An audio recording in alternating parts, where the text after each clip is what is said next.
Have you ever looked at a regular quarter in your pocket and thought, could this be worth a fortune? Most people don't think about coins at all. They spend them, drop them in change jars, or forget them in drawers. But today, we're going to talk about one special coin that has shocked collectors and experts all over the world.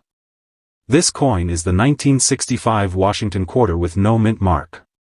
At first glance, it looks totally normal. It's just a 25-cent piece, right? But some of these coins, yes, even the ones that look completely ordinary, can be worth thousands of dollars. And in very rare cases, even over $150,000. The 1965 quarter is a very interesting coin. It came at a time when the United States was making big changes to the money system. Before 1965, quarters were made of 90% silver. People loved these silver coins because they had real value, even beyond the face value. But by the mid-60s, silver was getting expensive. The government noticed people were saving and hoarding silver coins because they were worth more as metal than as money. So in 1965, they decided to stop using silver in quarters. They started making them from a mix of copper and nickel. These new coins looked similar, but they weren't made of precious metal anymore. Along with this change, the U.S. Mint also decided to remove mint marks from coins for a few years. Mint marks tell us where a coin was made, like D for Denver, or S for San Francisco. But in 1965, they made the decision to leave off all mint marks to try and stop people from collecting and hoarding coins from specific mints. So the 1965 Washington quarter was born, no silver, and no mint mark. Now, most of the 1965 quarters are still just worth 25 cents. They were made in very large numbers, over 1.8 billion of them were minted.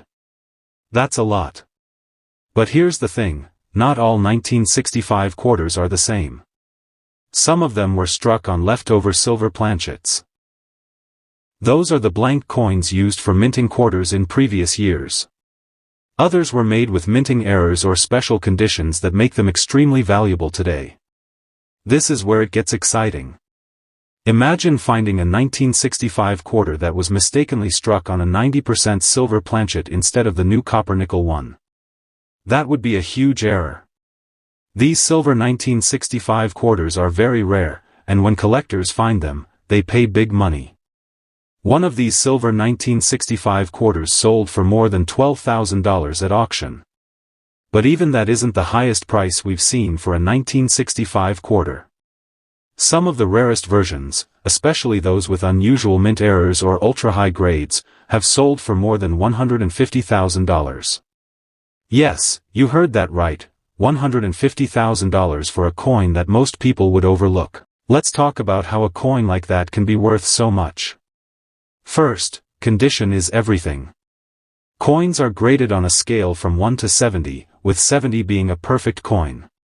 A 1965 quarter in average circulated condition isn't worth much. But if you find one in uncirculated or mint state condition, the value can go up fast. Some 1965 quarters that are graded MS-67 or higher have sold for hundreds or even thousands of dollars. But it doesn't stop there. In addition to condition, collectors love coins with errors. Some 1965 quarters were struck on the wrong metal. Some were struck off-center, or showed doubling in the text or design. One very famous error is a 1965 quarter that was struck on a dime planchet. This means the blank piece of metal meant for a dime accidentally got struck with the quarter design. The result is a tiny quarter with strange features, and these odd coins can bring in over $4,000. Now let's talk about the biggest prize of all. The 1965 quarter that was struck on a silver planchet in perfect or near-perfect condition. If that same coin also has a mint error, it becomes an ultra-rare treasure. In fact, there are a few known examples of these high-grade, silver planchet quarters selling for huge amounts. One of them sold for over $150,000 because of its error, rarity, and incredible condition. Only a handful of these coins exist, and collectors will pay top dollar for them. It's like finding a rare painting hidden in an attic. Another thing to look out for is the special mint set, or SMS, versions of the 1965 quarter. These were not regular coins for spending, but special coins made for collectors. They have a different finish, often shinier and sharper in detail. If you find an SMS quarter with a deep cameo finish, where the design is frosted and the background is mirror-like, that coin could be worth thousands. Some SMS 1965 quarters graded as SP67 or SP68 with deep cameo contrast have sold for $5,000 or more. You might be wondering, how can you tell if your 1965 quarter is valuable? First, check the color and weight. Silver quarters look a bit different from the copper-nickel ones. If you can see a copper line on the edge, it's probably a normal one. But if the edge is solid silver color, it might be a rare silver version. A regular 1965 quarter should weigh about 5.67 grams. A silver one will be heavier, about 6.25 grams. A simple digital scale can help with this. Next, look closely at the details. Use a magnifying glass or phone camera to check for doubling in the letters or numbers.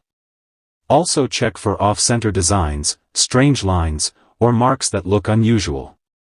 These might be signs of a minting error, and those can increase the coin's value a lot. If you think you have a valuable coin, don't clean it. Cleaning a coin can ruin its value. Instead, take it to a coin dealer or send it to a professional grading service like PCGS or NGC.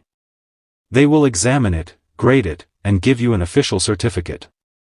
This is very important if you want to sell it to collectors or at an auction. You might be asking yourself, why would anyone pay $150,000 for a quarter? That's a good question. For collectors, rare coins are like trophies.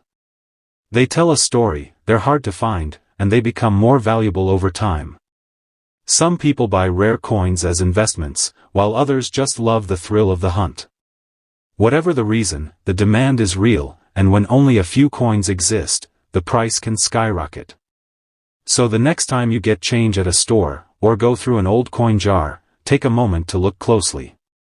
That old 1965 quarter might not just be spare change, it might be a small fortune in disguise. And even if it's not worth $150,000, it could still be worth $10, $100, or even a few $1,000s, depending on its condition and features. That's what makes coin collecting so exciting. Every coin has a story, and every collector has a chance to find something truly amazing. If you learned something new today or enjoyed this video, please give it a like and subscribe to the channel.